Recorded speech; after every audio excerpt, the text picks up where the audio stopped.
ఓం శ్రీ సాయిరామ్. సత్యసాయి మహిమాఝరికి స్వాగతం.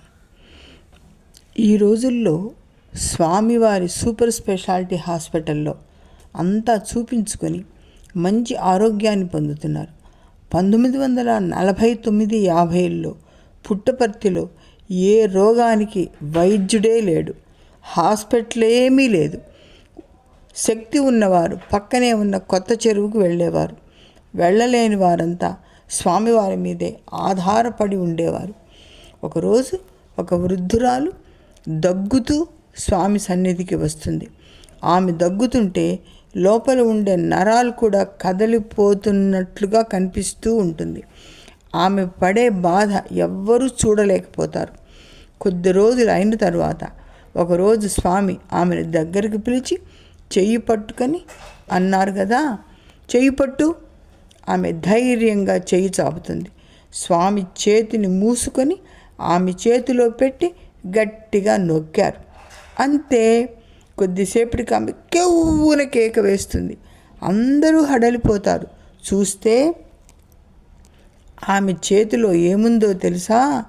జీరంగి పురుగు కదులుతున్నది. అంత ఆశ్చర్యపడతారు. ఆమె ఎప్పుడైతే స్వామి జీరంగిని ఆమె చేతిలో ఉంచారో ఆ క్షణం నుంచి ఆమె దగ్గు మాయమైపోతుంది. తిరిగి ఏనాడూ ఆమె దగ్గలేదు. స్వామి నవ్వుతూ చూస్తున్నారు. జీరంగి పురుగుతోటి భయంకరమైన దగ్గును మాయం చేశారు స్వామివారు. స్వామి తొలి రోజుల్లో ఇది ఒక మహిమ.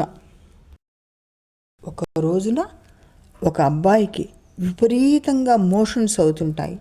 తల్లిదండ్రులు అతడిని వైద్యునికి చూపించలేక స్వామి సన్నిధిలో వదిలేసి వెళ్ళిపోతారు.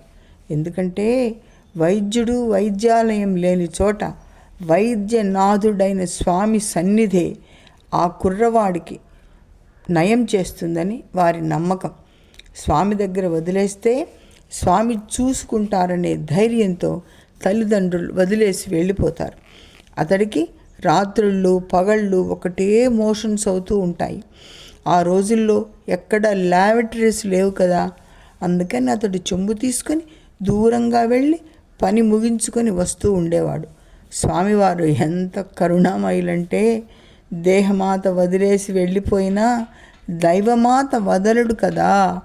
స్వామి అతనితో పాటు చెంబు తీసుకొని వెళ్ళి అతనితో ఉండి అతడు పని ముగించుకున్నాక మరలా స్వామివారు వెంటనే చెంబు పట్టుకొని వచ్చేవారు.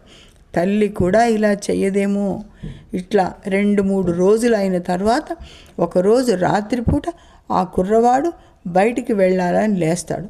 స్వామి కోపంగా గంభీరంగా వెళ్ళవద్దు, కూర్చో అంటారు. అతడు బాధతోటి మెలికలు తిరిగిపోతూ విలవిలలాడుతూ స్వామి లేవద్దన్నారు కనుక అలాగే కూర్చుంటాడు. స్వామి అతడి వైపు కఠినంగా చూస్తూ ఉంటారు. అర్ధగంట అయిపోతుంది. అతని బాధ చక్కగా తగ్గిపోయి నిద్రపోతాడు. మళ్ళీ అతడికి ఏనాడు ఈ మోషన్స్ అయ్యే జబ్బు కలగనే లేదు. చూపుతోటి మాటలతోటి ఆనాడు స్వామి రోగులకు నయం చేసేవారు. ఆ రోజుల్లో జరిగిన ఇంకొక చిన్న తమాషా సంఘటన. కొంతమంది స్వామి సన్నిధిలో కూర్చొని ఉంటారు. అప్పుడు ఒక ఆమె స్వామి దగ్గరికి వస్తుంది. ఆమె, స్వామి నాకు చాలా తలనొప్పిగా ఉంది స్వామి అంటుంది. స్వామి విభూది సృష్టించి ఆమెకు అక్కడ ఉన్న అందరికీ కూడా ఇస్తారు. అందరినీ దాన్ని నోట్లో వేసుకోమంటారు.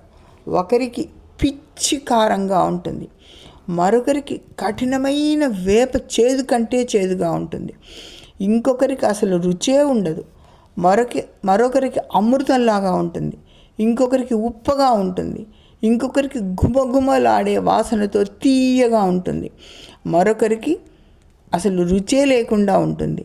ఇలా ఒక్కొక్కరికి ఒక్కొక్క రకంగా ఉన్న రుచి స్వామివారు ఒకేసారి సృష్టించి అందరి చేతిలో పోసిన విభూది యొక్క మహిమ. ఒక్కొక్కరికి ఒక్కొక్క రుచి. ఇది స్వామి మహిమలో చాలా చిత్రమైనది. ఆ రోజుల్లో మరొక చిన్న తమాషా సంఘటన చెప్పుకుందాం. ఒకసారి స్వామివారు చింత చెట్టు నుండి జామ పండు తీసి తన దగ్గర ఉన్న అందరికీ ఇస్తారు. ఒకతను, స్వామి నాకు ఆస్మా ఉంది స్వామి, నేను జామ పండు తినకూడదు స్వామి అంటాడు ఒకతను.